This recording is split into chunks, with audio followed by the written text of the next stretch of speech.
Eh, Quiero empezar esta reflexión tocando dos pasajes bíblicos. Marcos 4 dice: el que tenga oídos para oír, que escuche y entienda. Luego Jesús agregó: presten mucha atención a lo que oyen. Cuando más atentamente escuchen, tanto más entendimiento les será dado. Y se les dará aún más. A los que escuchan mis enseñanzas se les dará más entendimiento, pero los que no escuchan se les quitará aún lo poco que entienden. ¿Cómo va en línea con lo que estudiamos en la parábola de las minas? Y también en Marcos Jesús dijo: el que tenga oídos para oír, que escuche y entienda. Él contestó: a ustedes se les permite entender el secreto, el misterio del reino de Dios, pero utilizó parábolas para hablarles a los de afuera. Y esto es lo que el Espíritu de Dios nos dice en esta hora. Presta atención a mi voz. Rechaza el clamor de otras voces que ahora mismo estás oyendo aquí en la tierra. Afina tus oídos para escucharme. Apártate y toma el tiempo necesario. Cierra la puerta a las demandas de atención y de tu tiempo. Sin ninguna prisa, ven, siéntate conmigo y escucha mi voz con todo detenimiento. Apártate de todo y de todos para poder estar conmigo. Invierte tu vida en mi voz y en escuchar lo que te quiero decir. Existe una diferencia significativa entre el oír el sonido de mi voz y escuchar lo que tengo que decir. No permitas que mi voz se convierta en ruido de fondo. No permitas que mi voz se ahogue entre los demás sonidos. Este es el momento para concentrar y enfocar tu atención en mis palabras. Este es el momento para prestar atención a cada detalle de mi mensaje para ti. Donde mis palabras se hayan vuelto demasiado familiares, escúchalas de nuevo. Permite que te revele una nueva perspectiva a medida que lees y mientras escuchas con oídos atentos. Deja que mis palabras echen raíces, pero ahora de una manera nueva. Hoy es octubre 3 del año 2021 y vamos a hablar la segunda parte de lo que estuvimos comentando el domingo pasado acerca de la disciplina. Un padre que disciplina. Yo sé, porque estuviste el domingo pasado, que la disciplina de Dios entonces es un acto de amor. Cada vez que el Señor nos disciplina, lo hace como una medida, como una expresión de amor. Pero también sé que tú sabes que saber esto de poco nos ayuda. Antes de recibir una dosis de cinturón, mi papá me decía, se los he comentado en varias ocasiones: esto que te hago me duele más a mí que a ti, me decía mi papá. Y luego sacaba el cinturón y riátale. Y jamás me atrevía a decirle: pues papá, si tanto te duele, pues ahórrate la pena y también a mí me la ahorras. Pero no, si le hubiera dicho eso, creo que hubiera dado doble dosis. Con frecuencia yo me pregunto, y también he escuchado a otros que me hacen la misma pregunta: pastor, ¿cómo puedo saber que lo que me está pasando es la disciplina de Dios? Entiendo que no todo lo malo que me sucede es el resultado de la disciplina de Dios, pero ¿cómo puedo saber con certeza si es la mano de Dios la que me está disciplinando? O si se trata de un castigo, o se trata de la consecuencia de un pecado. ¿Cómo puedo yo separar y definir una de otra? A mí me gustaría poder responder así de una manera categórica, pero no tengo la respuesta absoluta. Lo que sí puedo hacer, y eso es lo que pretendo el día de hoy, es compartir algunas verdades de Dios y ofrecerte un poquito mi experiencia como creyente en Jesucristo. ¿Cómo es que a través de la Biblia y de la propia experiencia he empezado a aprender a distinguir la disciplina de Dios? En primer lugar, para tratar con sus hijos no hay límite al poder de Dios, a su amor por ti y por mí y a su creatividad. Si tú crees que ya conoces a Dios, permíteme decirte que no lo conoces. Dios es tan creativo y cada vez se le ocurren otras formas nuevas de disciplinarnos. El Señor puede emplear cualquier medio y en cualquier momento para cumplir su propósito en tu vida. Esa es la razón detrás de la disciplina, que lo que Él ya planeó para ti se lleve a cabo. Y para Dios todo es posible porque Él lo puede todo. No tiene límites. Entonces, para aplicar la disciplina, Dios va a hacer lo que tiene que hacer y lo va a lograr. En segundo lugar, la disciplina que viene a tu vida de manos de Dios te va a ayudar a que seas más como su Hijo Jesucristo. Esta es otra manera de poder identificar cuando la disciplina viene de Dios. Esa disciplina que estás pasando te hace parecer más a Jesucristo, entonces seguramente viene de Dios. Y quiero también que comprendas que la disciplina es un proceso que te va preparando ahora para vivir en victoria, que es lo que Dios quiere. Y debemos recordar que fuimos creados en Cristo Jesús para tener buenas obras, es lo que Pablo escribe a los Efesios. Que fuimos creados a la imagen de Dios en santidad y también en justicia. Y Dios está anhelando que tengas la misma actitud y el mismo carácter que tuvo Jesucristo. Y algo que espero te anime, no va a dejar de disciplinarte hasta que seas como Jesucristo. En otras palabras, esto está empezando, ¿verdad? Y va a terminar el día que estemos nosotros en la presencia de Dios. Y bueno, hay tantas ideas de la disciplina como personas hay aquí en el mundo. Y cada individuo la aplica pues como mejor lo entiende y de acuerdo con la situación que está viviendo. Y entonces debemos preguntarnos, ¿cómo nos disciplina el Señor? ¿Cuáles son los métodos que Dios generalmente emplea para con sus hijos? Y lo que te voy a decir está basado en mi propia experiencia. La primera de estas maneras de disciplinarnos de Dios es que nos da tiempo fuera o cancelación de privilegios. Vamos a decir que este es el primer escalón en la disciplina de Dios.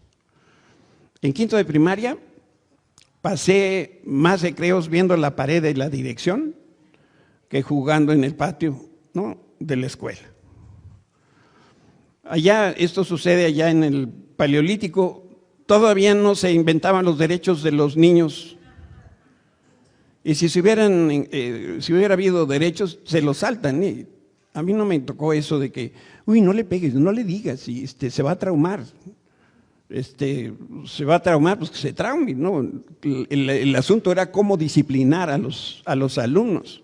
Por eso la visita, que era en mi caso, particularmente en ese año, regular a la dirección, era tiempo fuera.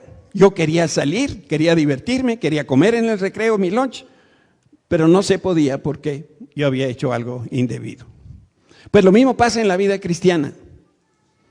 No sé si han visto un juego de hockey, aunque sea por televisión. Dios es el árbitro en un partido de hockey, nomás que el partido de hockey es nuestra propia vida. Y en ocasiones nos mete temporalmente a esa jaula de los castigados. Cuando alguien comete un foul o alguna cosa así, que está difícil en el hockey no cometer fouls, todos los jugadores de hockey creo que les faltan los primeros 4 dientes aquí de enfrente, ¿no? Son puros moquetes los que se dan. Cuando se dan más de la cuenta, los meten en la congeladora por tantos minutos y no pueden salir.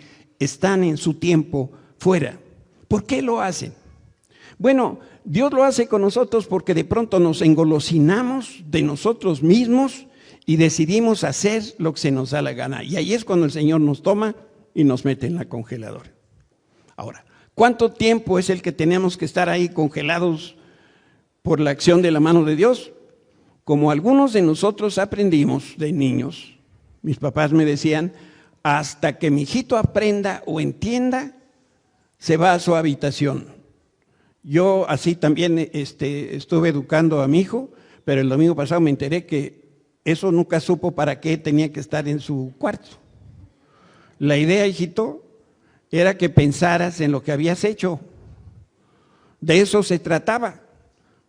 Entonces, cuando uno comete una equivocación, para eso es el castigo, para reflexionar en lo que nosotros hemos hecho por ahí que no debimos haberlo hecho.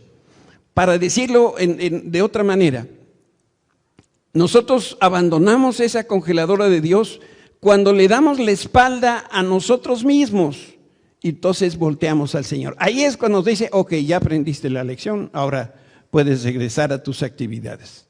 Sin embargo, Dios puede emplear para esto el dolor físico para provocar un tiempo fuera. Por ejemplo, a veces el estrés o la tensión o algún malestar crónico como la gastritis, los dolores musculares, el insomnio, estas cosas que son físicas, concretas, Dios las puede estar usando para una manera de decirnos, a ver, detente tantito.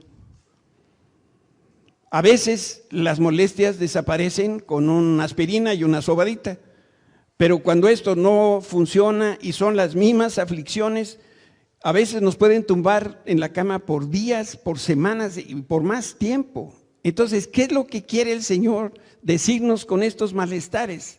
Que la salud es una bendición. Creo que si hemos aprendido algo de la pandemia es eso. Cuando en la mañana oramos, mi esposa y yo, siempre decimos, Señor, gracias porque no nos hemos infectado. Gracias a Dios porque tenemos salud. Como nunca estamos reconociendo la bendición de la salud.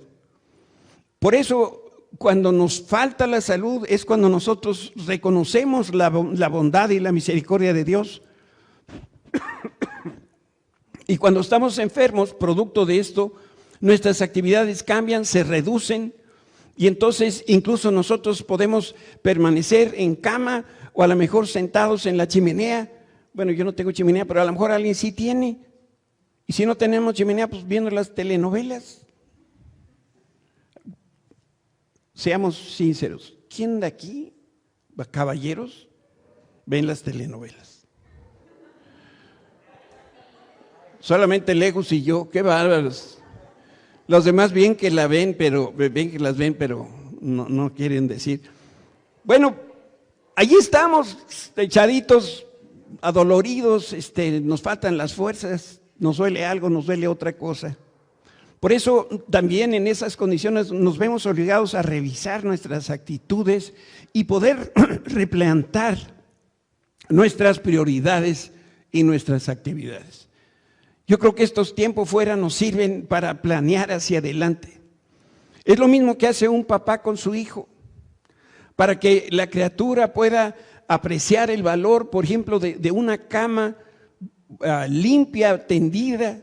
Cuando el hijo no ayuda en las labores de la casa, pues a lo mejor se le da un tiempo fuera a la criatura y le dice el papá, por los próximos 6 meses tú vas a lavar tus sábanas, tú las vas a tender. Yo les aseguro que esa criatura va a aprender y va a valorar lo que es una cama limpia. Cuando mi esposa fue a ayudar a su hijita a tener a los bebés allá, pues entre que les platico que venía e iba, pues pasaron 2 años. Y entonces yo todas las mañanas, miren, tendía mi cama así, ¿no? Como lo hace mi esposa, saca el teodolito y ve que todo esté acomodado. No, es que, pues sí, de plano yo ya para el año y medio, un nidito, ¿no? No, ¿para qué tiendo si se va a descender mañana? Entonces,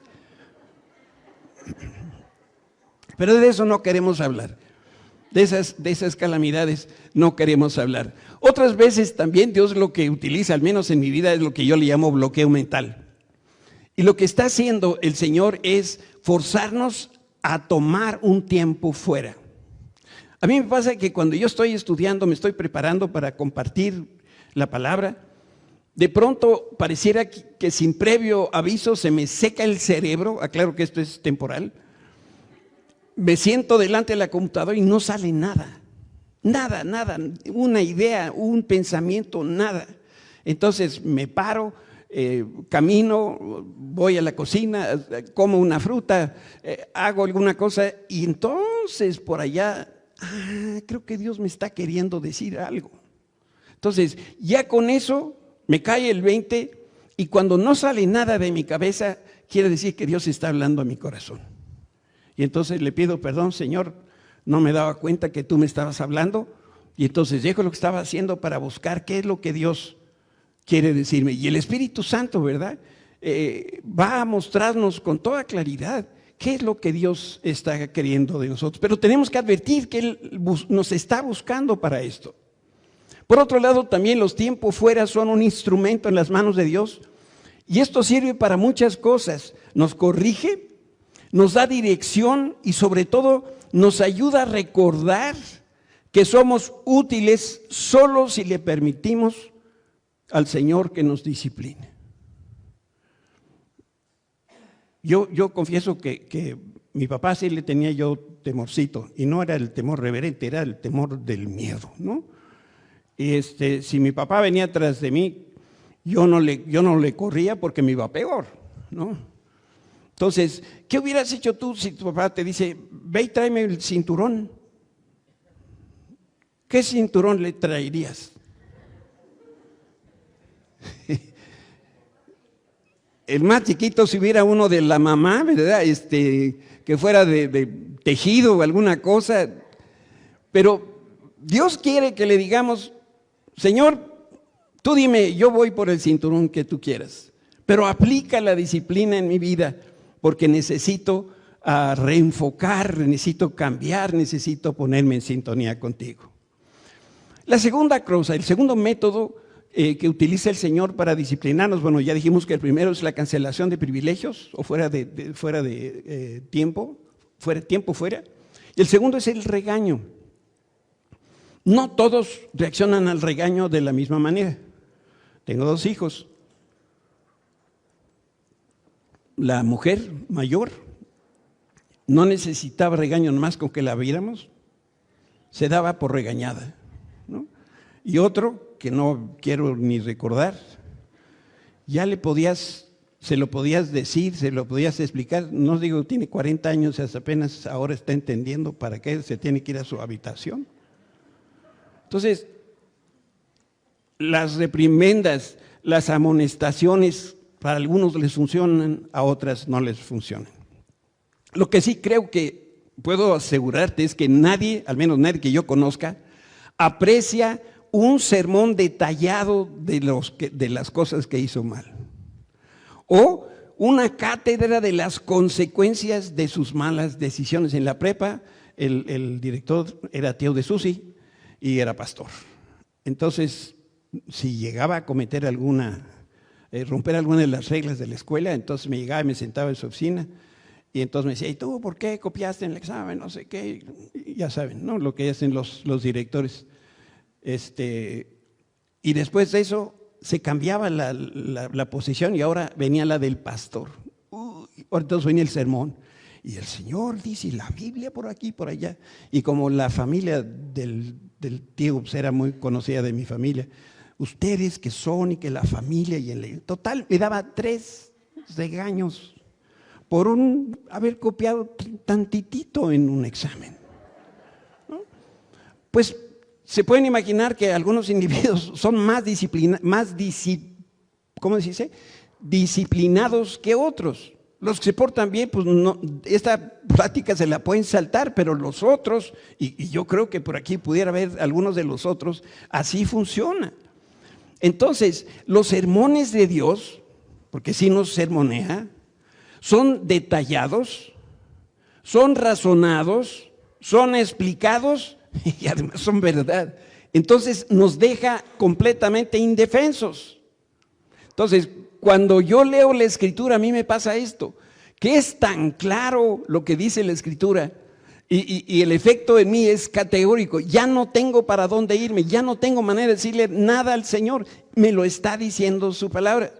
Por eso, cuando yo me preparo para este momento con ustedes, estoy pensando quizá de forma inicial, Señor, ¿qué quieres que yo comparta con la congregación?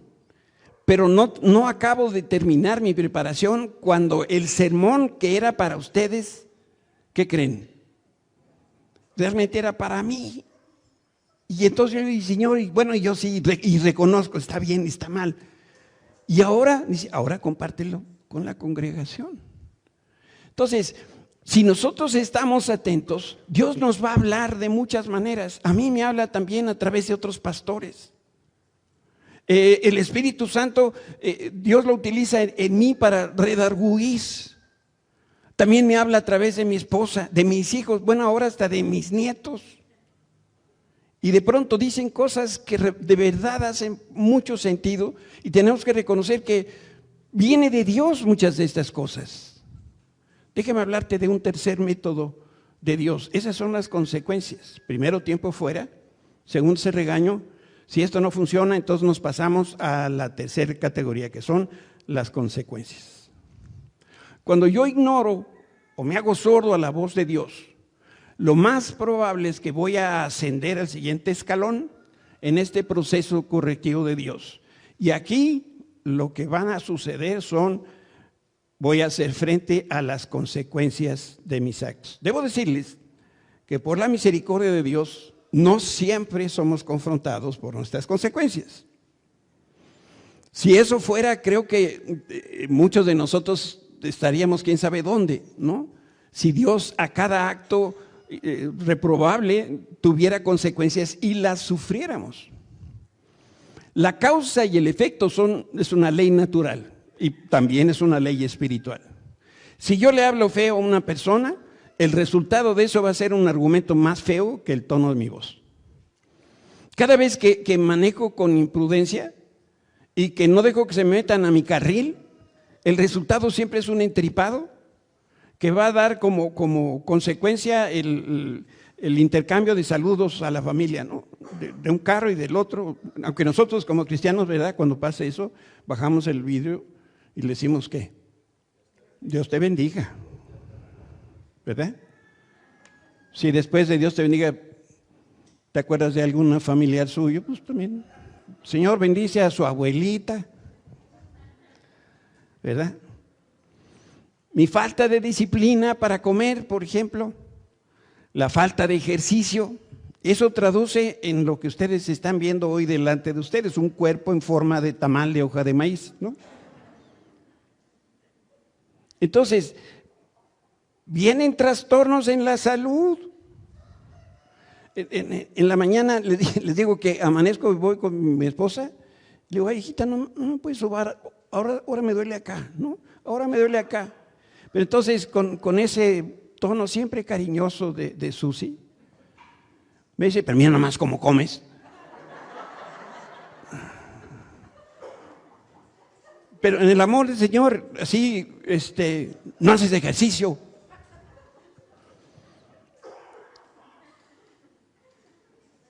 Hay cosas que nosotros nos podemos evitar y esas son las consecuencias. ¿Cómo se evitan las consecuencias? Bueno, si escuchamos y sobre todo si hacemos caso al sermón o al regaño. Va por escalones y de aquí seguimos a las nalgadas. Tiempo fuera, regaño, consecuencias, nalgadas. Aunque nos cuesta trabajo creer, a Dios sí le duele aplicar la disciplina a sus hijos. No digo que a mi papá no, pero Dios sí le duele. Pero a veces el Señor tiene que emplear medidas extremas para captar la atención de sus hijos. Entonces, cuando ya no queda ningún otro medio, entonces el Señor dice, ni modo.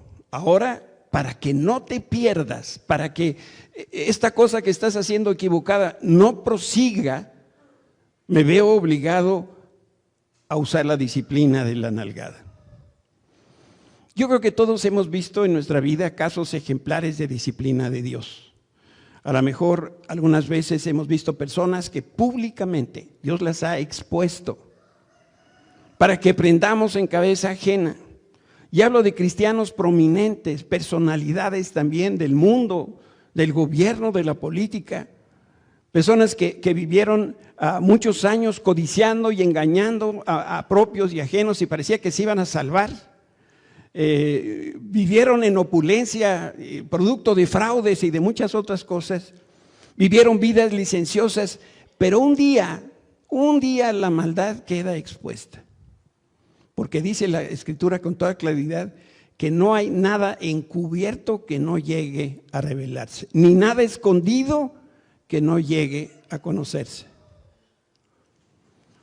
Y el pecado siempre va a traer humillación pública, ruina financiera, ruptura de la familia y muerte. Eso que crees que solamente tú y Dios lo saben, ten cuidado, porque la Biblia no se equivoca cuando dice eso se conoce en público. Felizmente algunas de estas personas aceptaron con humildad la disciplina del Señor y en consecuencia lo que hicieron fue arrepentirse, restituir el daño que causaron y regresar a esa relación con Dios.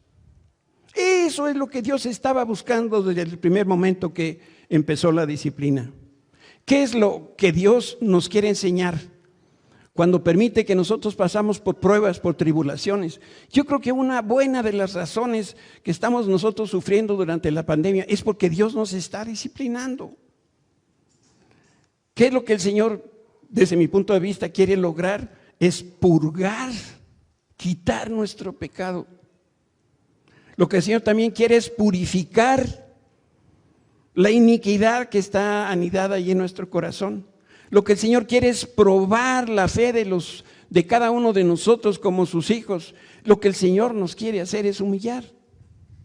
¿Por qué? Porque hemos tenido el pescuezo tieso, levantado de orgullo, creyendo que el mundo me lo como a puños. Cuando las cosas se ven bien, la tendencia humana es inflarnos como globos de helio, presumir de nuestros logros, pero cuando el Señor permite la oscuridad, el fracaso, es cuando nosotros caemos de rodillas y pedimos su ayuda. Yo estoy convencido que Dios hace todo lo que sea necesario para traer a cada uno de sus hijos de regreso a casa, aunque el costo sea muy, muy alto. Y ese costo me refiero mucho dolor y mucha vergüenza para el hijo. Ese hijo pródigo cuando tocó suelo, cuando se dio cuenta que los puercos comían mejor que él, bueno, estaba a ese nivel de dolor y de vergüenza. El Señor nos ama de una manera incondicional. Su misericordia no conoce límite. Por eso nos va a despojar de lo que sea necesario para romper con esa coraza de orgullo que está impidiendo que nosotros regresemos a Él. El Señor nos llama. ¿No queremos? Nos llama una vez, nos da tiempo fuera. Y luego sigue creciendo esto y luego nos regaña y luego nos sermonea. Y luego tenemos consecuencias. Y si no, el Señor va a usar medidas extremas para traernos de regreso a casa. Y esto es algo que es muy importante. Yo sé que ninguno de nosotros desea nalgadas celestiales porque como sea duelen, Pero esa es la medicina que se necesita cuando todo lo demás falló. Cuando yo pienso en lo que es Dios, debemos estar agradecidos a Él porque Él está dispuesto a dejarnos sufrir. Yo no sé si nosotros tendríamos el corazón amoroso que tiene Dios para disciplinar a los hijos. Tengo un nieto, una cosita así de nada. ¿Qué trabajo para disciplinarlo? ¿Saben por qué? Porque te gana con una sonrisa. Canijo Pipo, ¿no? Entonces, me acuerdo que su papá batalla un poquito para disciplinarlo. ¿Por qué? Porque se lo gana el otro, y el otro ya le conoció, ya se me fue el hijo. Allá está atrás. Qué difícil. Hace ratito antes de empezar la reunión, venía yo entrando por esa puerta y antes de pasar por el umbral, escuché unos ruiditos ahí. Me asomo y abajo del arbusto veo a Pipo arrastrándose con Samo. Venían los dos scouts, no sé dónde venían. Y entonces llamo a su papá. Le digo, mira, ve a ver a tu hijo. Le digo, no lo regañes porque pues, yo fui el que lo vi, pero... Y entonces, ¿qué creen que hizo el papá? ¿Qué? Le tomó una foto. Dios no nos toma fotos, cuando hacemos algo mal. Dios nos disciplina. Él nos ama de a de veras, y nosotros sí amamos, pero no como Dios nos ama. Por eso lo hace el Señor para salvar nuestra vida, nuestro matrimonio, nuestro trabajo y el ministerio. Y si nosotros somos sabios y recibimos y aceptamos su disciplina, entonces nuestros males van a ser más graves de lo que ya están en este momento, porque déjame decirte algo, las cosas sí se pueden poner peor. O sea, decimos de la pandemia, es que qué barbaridad, hemos llegado al límite, pues también puede ser peor, Si no respondemos al trato de Dios, el Señor no tiene problema. Por un momento piensa en eso que, como decía Marcos en la alabanza, eso que te aqueja, eso que te tiene atorado en la vida. Piensa en eso que llevas mucho tiempo luchando sin obtener esos avances que te gustaría ver. Y hazte la pregunta, ¿eso que me está pasando será la voz de Dios? Y si fuera la voz de Dios, ¿qué me está diciendo? ¿Qué quiere que yo haga? Lo que yo te puedo ayudar para esto es, te puedo decir lo que Dios no quiere. Dios no quiere que refunfuñes. Tampoco quiere que le preguntes por qué. Lo que Él quiere es que le escuches con atención y, como dice ese bonito refrán, tú flojito y cooperando. Sí, Señor, ya no voy a correr, voy derechito a tus brazos. Graba esto en tu corazón. Nuestro Padre Celestial usará los medios necesarios para que nosotros hagamos lo correcto en nuestra vida. Muy seguido tú y yo nos parecemos a ese niño que por su mala conducta lo mandaron a la cama sin cenar. 5 minutos después de apagar las luces, se escucha que la criatura está llamándole a su papá y le dice: papá, tengo sed, ¿me traes un vaso de agua? Y entonces el papá, con firmeza, le dice que no, y agrega: tú sabías lo que pasaría si volvías a desobedecer. Ahora regresa a tu cama y duérmete. Pasan unos minutitos de silencio, el niño vuelve a llamar a su papá: papá, tengo sed, ¿me puedes traer un vaso de agua? El papá vuelve a negar el permiso y ahora en un tono más serio le dice: si vuelves a preguntar por el vaso de agua, voy a tener que pararme y darte de nalgadas. Se extendió el silencio por unos cuantos minutos más y el niño llama por tercera vez: papá, cuando vengas a nalgarme, ¿me traes un vaso de agua?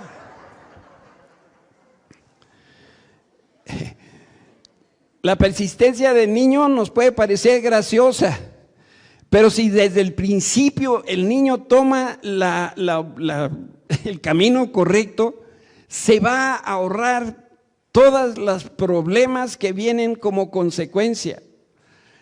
Entonces, nosotros también debemos aprender que la siguiente vez que estemos en una situación de apuro o en la situación en la que nos estemos actualmente, si sentimos que estamos siendo disciplinados, no le digas al Señor: Señor, quítame esto. Mejor pídele que complete su disciplina. ¿Para qué? Para que crezcas más como Cristo. Y si sigues este consejo, los resultados van a ser de verdad revolucionarios en tu manera de vivir. ¿Me ayudas llevando a la lámina 37, por favor? Quiero terminar esta conversación contigo. Te doy gracias por tu tiempo y tu atención. Yo no sé si alguno de ustedes vio esta película, en español se llamó Más que ídolos. Como ven la portada, esto es como de 1800 Carranza o algo así. Pero ahora, como se ven todo en Netflix y demás, esta es la historia de un equipo de básquetbol del Instituto Milán de Indiana, en un momento donde estaba llegando un nuevo coach, y este era Gene Hackman, el actor. Y cuando el nuevo coach se incorporó al equipo, lo primero que hizo fue hacer un inventario de sus jugadores. Quería ver cuántos tenía y de qué calibre eran. Inmediato se dio cuenta que solo tenía 6 elementos que jugaban más o menos bien, pero ninguno sabía jugar en equipo. Los que no saben de básquetbol, el equipo se forma de 5. Entonces tenía para un equipo y un repuesto. Las siguientes prácticas se orientaron al trabajo de equipo. Todos los jugadores tenían una consigna: pasar primero y después tirar a la canasta. Es decir, de la cancha contraria a la cancha, de la cancha nuestra a la cancha contraria, voy a ir con un compañero y voy a ir pasando la pelota para que al cruzar después del otro lado pueda yo encestar.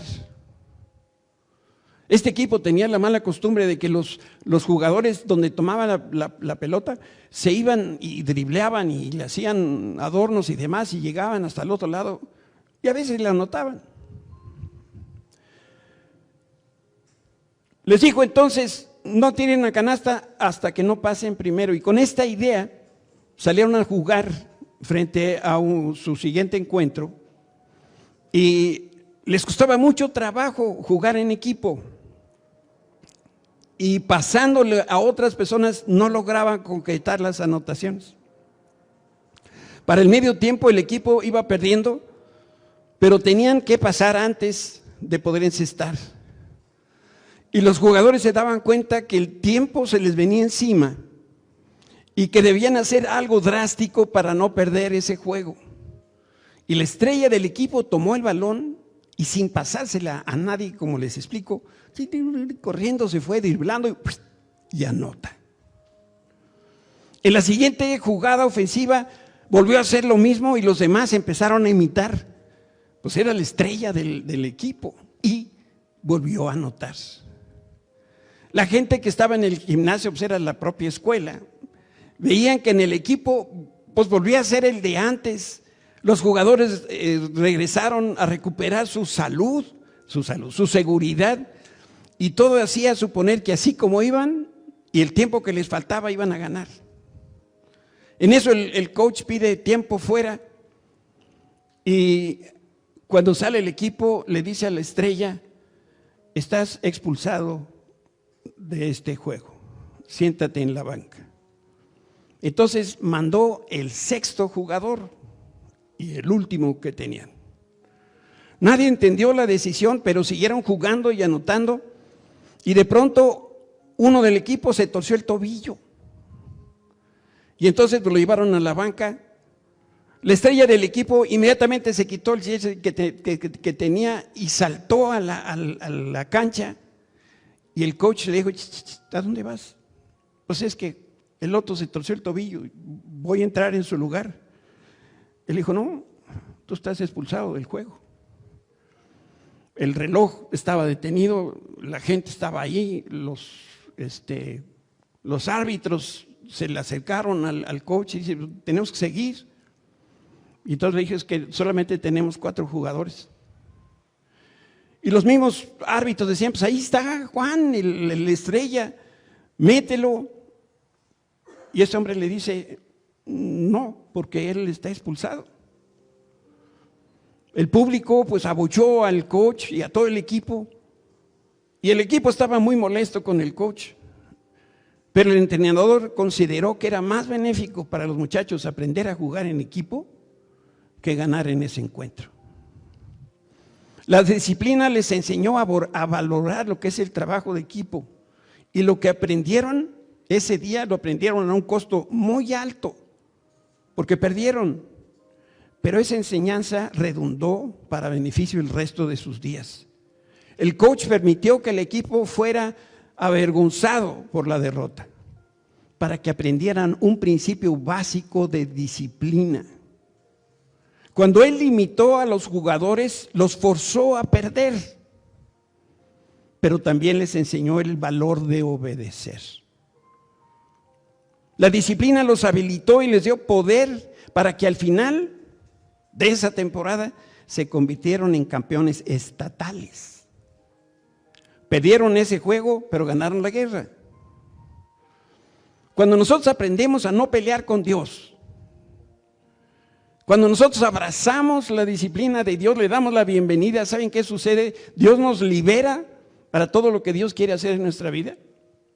Dios nos habilita, nos da el poder para ser campeones. Nos obliga a convertirnos en verdaderos gigantes espirituales. Nos ayuda a soportar los rigores y el dolor de las adversidades. Pero al final vamos a recibir la corona de la vida. No estoy sugiriendo que la disciplina nos llegue a gustar. La Biblia dice, a nadie le gusta la disciplina. Sin embargo, este es el camino que lleva a la grandeza. Dios está decidido a llevar a sus hijos a través del camino de la disciplina y lo va a lograr porque Él es Dios. Entonces, deja de resistir lo que Dios quiere hacer. ¿Sabes? Esta pandemia nos ha enseñado tantas cosas. A mí me da tristeza cuando escucho motivos de oración o escucho el testimonio de algunas personas que les está yendo de verdad mal. Es su economía. Ahora resulta que los hijos están rebeldes y no quieren obedecer a los padres y se desbaratan de un lado para el otro. Y para mí, que obviamente no se lo puedo decir a la otra persona, le digo, ¿no será que Dios te está disciplinando? No.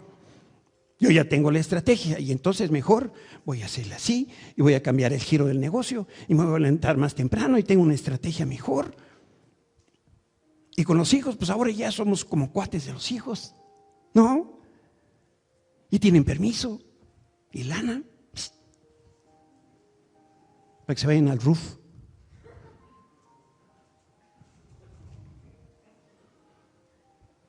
Y atrás de todo esto, pudiera ser que el Señor está llevando a esta familia, a esta persona, a la disciplina. Yo quisiera pedir que las personas que saben que están siendo en este tiempo disciplinados por Dios, se pongan de pie, porque yo quiero orar por ustedes. Ay, Señor.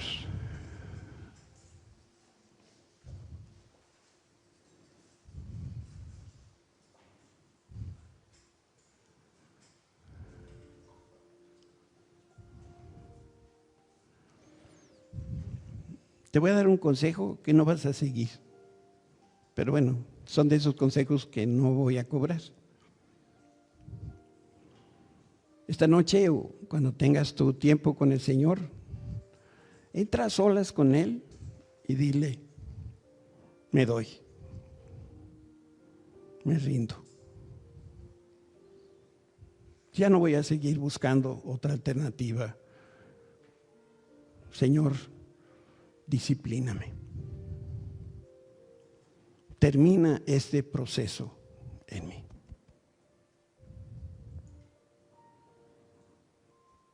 Déjeme hacer una analogía muy fea. Yo no sé si alguna vez has comido en exceso. Yo sí.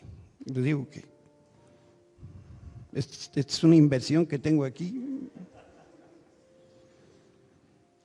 ¿Qué pasa si en la noche te zumbaste unos 8 tacos de carnitas, ¿no? Con sus salsitas y chicharrón o chiquitas de chicharrón que tiene mucho gordito y mucha carnita doradita, un guacamole, agua de horchata para que pase, porque la coca sí se siente feo con el chile, y luego para bajar un flan napolitano, 8 hongos zamoranos con fresas, y antes de dormir, como ya está empezando el frío, ¿verdad?, del otoño, un chocolatito con churro del Moro aquí en Tlalpan. rellenos de cajeta. ¿Sabes qué te va a pasar? No vas a dormir. ¿Por qué? Porque tu estómago te va a estar diciendo, si tú te acuestas, ¿qué te va a pasar? Te mueres de una indigestión cuata.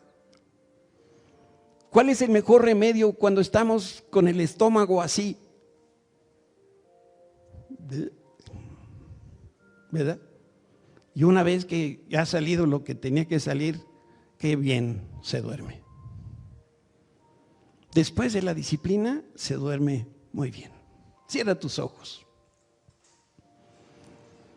Padre Santo, qué tremendo eres tú. Me asombra, Señor, tu carácter.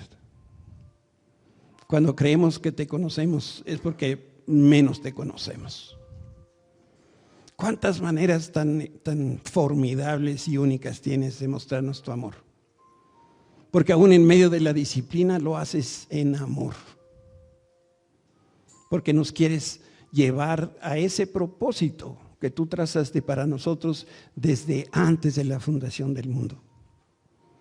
Y muchos estamos en ese lugar y no hemos dejado que tú intervengas, Señor, como lo puedes hacer. Y por eso